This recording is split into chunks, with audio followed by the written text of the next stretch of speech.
What's going on, guys? Thank you for coming back to another video. Today we are going to be talking about a song called Un Minuto. This is a song by Papi Sousa and Rauw Alejandro. This song was released not that long ago, March 26th, so less than a month ago, which I guess is pretty good for me because I'm usually pretty far behind, as you can tell. But the song's doing pretty well. It's got about 2.6 million views. Papi Sousa has been growing a little bit more. He's now at about almost 85,000 subscribers, which I'm happy to see. And Rauw Alejandro has taken off pretty much right around the time when he released his second album. Right in there is when he pretty much just went from like 1 million subscribers to now he's got like over 7 million. These two have worked together in the past. As far as I know, this is the first time that they've done a song, just the two of them together. Some of the other songs that they've been in together have been like remixes. So like the song Miénteme remix, that's a song by Papi Sousa. Es Normal remix. La Oportunidad remix.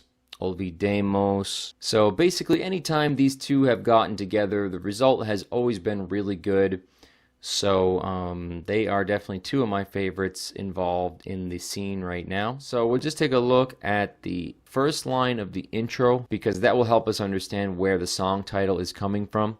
And then we will take a look at the chorus, which are these 4 lines here. Alright, so let's just go through and we'll just clean up the chorus a little bit and make it into regular, unabbreviated Spanish. So, Minuto de silencio, pal bobo ese. So instead of pal, it's going to be para él. So that is a pretty common shortening. Para él into pal. Bobo ese que a ti te perdió. That's fine. Ponle algo que la ponga a perrear. That's fine. Que la miren mal. Para ella eso es normal. So, para ella eso es normal. Un par de bobos le quieren tirar. Bobos with an S on the end. No quiere novio, quiere vacilar. Nada más. So that's going to be like nada más. So we'll start up here with the intro. So basically, minuto means minute. De means of. Silencio means silence. Para. El is going to mean for. The. Bobo is basically somebody who's like kind of dumb or stupid. We could use the word idiot. Sounds alright. I couldn't really come up with a great translation that would sound good in a song. You know, like idiot or like dummy or something like that. I mean, I don't know. If you can think of a good translation for basically like a name to call somebody who's kind of stupid, let me know. But yeah, we'll just use idiot for now. And then the essay here means that. Okay, but this is a construct that's used quite a bit in Spanish. So, el bobo ese, it could, you know, you can replace this noun with whatever. Like if it was just hombre, it would be el hombre ese. If you use the word for guy, which is tipo, it could be like el tipo ese. If you're talking about a woman, you know, la mujer esa. So basically when you see that, it's a way to just say that, in this case, bobo. So it would actually be for that idiot. And then the second, that just goes away. So the construction of el, then the noun, then ese, just ends up meaning that idiot. In this case, it would be idiot. Okay. It's used quite a bit, and it's a nice thing in Spanish. It kind of typically gives something a little bit more sass. Here, like an example of like, you know, ay, ¿quién es el tipo ese? Who is that guy? It kind of gives like a little bit of like sass almost. I'm sure you'll hear that a lot, so keep your eye out for that type of thing. And then the K here would just be that. A ti te perdió. So we'll just start with the verb. The verb is perder, to lose. It's in the past tense here, so lost. And then the te would mean you. Okay. The a ti is just an emphasis on the you.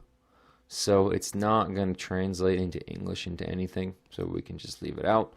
So Minute of silence is basically how they would say moment of silence. Okay, so moment of silence for that idiot that lost you. Okay, that sounds all right. So basically that's where they're getting the song title from, Un Minuto. So you could translate it as like a moment, as in like a moment of silence. That's where it's coming from. Now I'm going to say, to just make this slightly more natural, maybe we'll just change the that to a who. So moment of silence for that idiot who lost you. Sounds a little bit better. So, all right, so on to the chorus. Ponle algo que la ponga a perrear. So the verb here is poner, which means to put. Here it's being used in the context of like putting a song on for somebody. So we can just use the verb to play in English.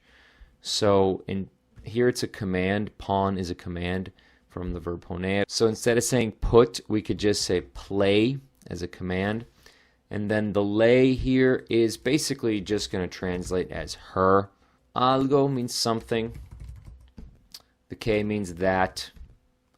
The la here again means her. So it's weird because in Spanish, here this is technically an indirect object and this is technically a direct object. But depending on the context, this may translate as a direct object. So it's something that's a little difficult with Spanish, but that's kind of how this works out here. So play her something that, again, we have the verb poner. Here now it's in the subjunctive tense, which I'll explain in a second, but basically it's the same verb, so to put. So, you know, it would be like puts. We'll move that over. So play her something that puts her, okay? Instead of saying puts, we'll say like that makes her. That's how we'd probably say it.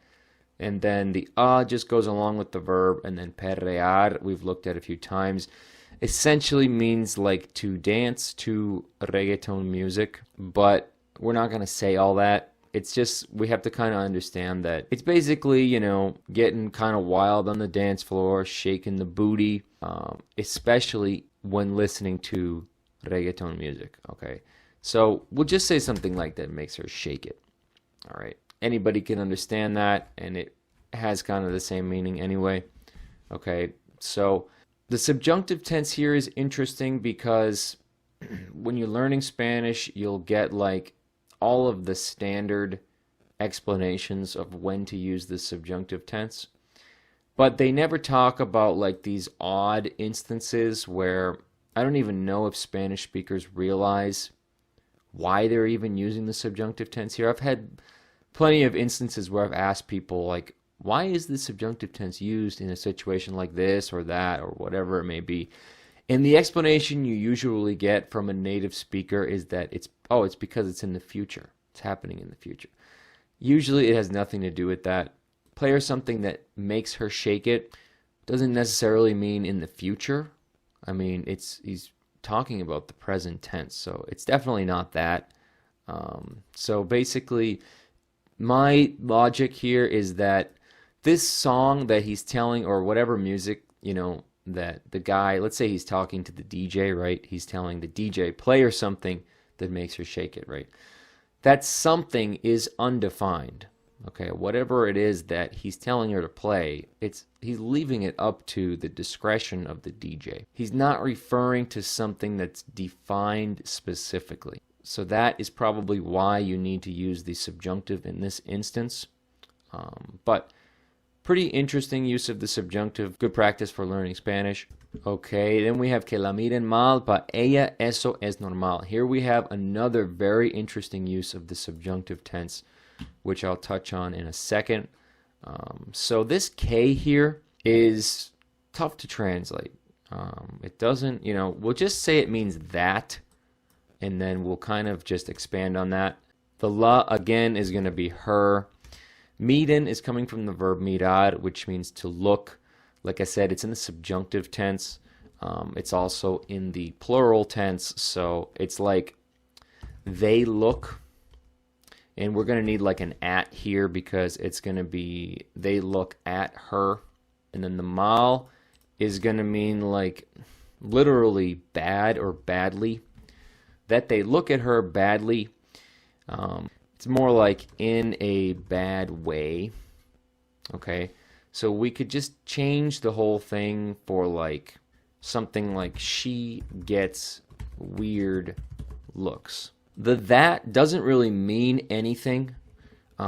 Basically what this is doing is he's just setting up this sentence so that he can express this fact. Okay, so it's like saying there is this fact that exists, and the fact is that she gets weird looks. Okay, that's kind of the function of the word que here. Now, the odd thing about this is that it triggers the subjunctive tense. Okay, mirar is the verb. In the indicative tense, which is like the normal tense, it would be miran. Okay, but when you switch tracks, now you're in the subjunctive tense, you switch it over to the E instead of the A, or vice versa, depending on the root of the verb. But yeah, we're using the subjunctive tense, and definitely this is not going to fit into like any kind of normal explanation that you'd get on why you need to use the subjunctive tense, especially because he's expressing this fact. And typically you hear facts are indicative, and then most other things like expressions of like desire or wishes or moods, those are all things that use the subjunctive tense. Here, I don't know what the explanation would be. I'd be interested to know. A lot of it, I think, has to do with just the word que and starting, especially starting the sentence with the word que. Most of the time when the subjunctive is used, it's because the word que was there in the sentence already, like we saw here. But you will see this construct. This is common, so be on the lookout for that. So we're just going to completely take out the that and just write she gets weird looks, and we'll see how that works. So after that, it's going to say para ella, so for her. Eso es normal. Eso means that. Es means is, and then normal, we can just keep the word normal. Okay, so she gets weird looks. For her, that is normal. Okay, it makes sense. I'm going to say, let's make it an if. Like anything, I mean, it's not a guarantee that she's going to get weird looks. So it's just like, if she gets weird looks. Instead of saying, for her, that is normal, we could just be like, she's used to it. Okay. Basically, we are talking about this girl who enjoys dancing to music that she likes on the dance floor, whether or not she has a partner. Okay. This is echoing the entire theme of the song Yo Perreo Sola by Bad Bunny, which we looked at.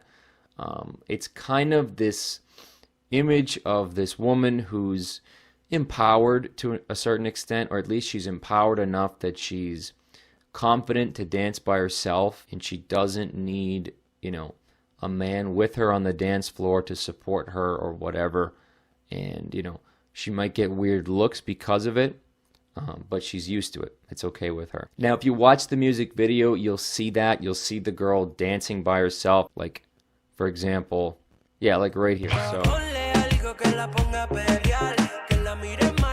So you see how she's dancing by herself. This is kind of the image that this whole song is like kind of creating. So watching the music videos a lot of times can help to kind of get the point across as well. All right, so un par de bobos le quieren tirar.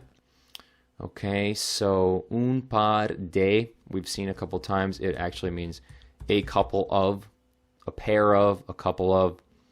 Again, we have this word bobos. We translated bobo as idiot up here.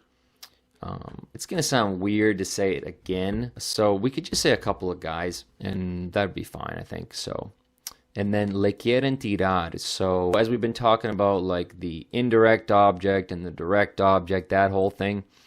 This one is kind of more of an indirect object, so you need that preposition. So it could be something like on her. We'll see where I'm getting that from when we get to tirar. Quieren comes from the verb querer, which means to want. Here we can see it's in the plural tense, so it's they want. And then tirar Tirar doesn't really have like a direct translation here that I could come up with, but basically he's saying that there's a couple of guys, in the club watching her dance by herself or whatever, and they want to go up to her, they want to talk to her, want to dance with her. Eventually, they probably want to take her home, whatever. So tirar could be like to get up on, okay? To get up on. Now, we already had the on from the lay, so we can get rid of the on here, and then we'll move the her over. Okay, so a couple of guys, they want to get up on her. Okay, so that makes sense. We could probably take out the and just make it couple of guys, take out the they, and just have it say a couple of guys want to get up on her.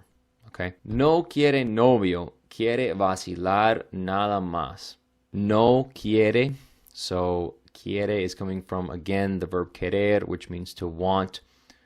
It's in the third person present tense, and he's referring to the girl. He's leaving out the pronoun, and then the no turns it into the negative, so it's going to mean she doesn't want. No quiere, she doesn't want. Novio, so novio means boyfriend. Basically, I don't think he's using the word literally, like he's not saying that these guys that are coming up and talking to her are necessarily saying like that they want to be her boyfriend. He's more or less just saying that she doesn't want some guy. So you could say like she doesn't want them, because he's referring back to these bobos that are coming up and talking to her. So she doesn't want them. Quiere vacilar, again, quiere. So now it means she wants. Okay. Vacilar is kind of a slang word. It's understood in the Caribbean to mean to have fun, basically. I don't think other countries use it. Okay, so she wants to have fun. Nada más basically means, in this case, literally nothing more or nothing else. Okay, so we can kind of take that out and just put like she just wants to have fun. So in the interest of just kind of like cutting down on words here, we could just say like she doesn't care. She just wants to have fun. Okay. I hope that made sense. If you have any questions, let me know. And as always, thanks for watching. I appreciate it. And see you next time.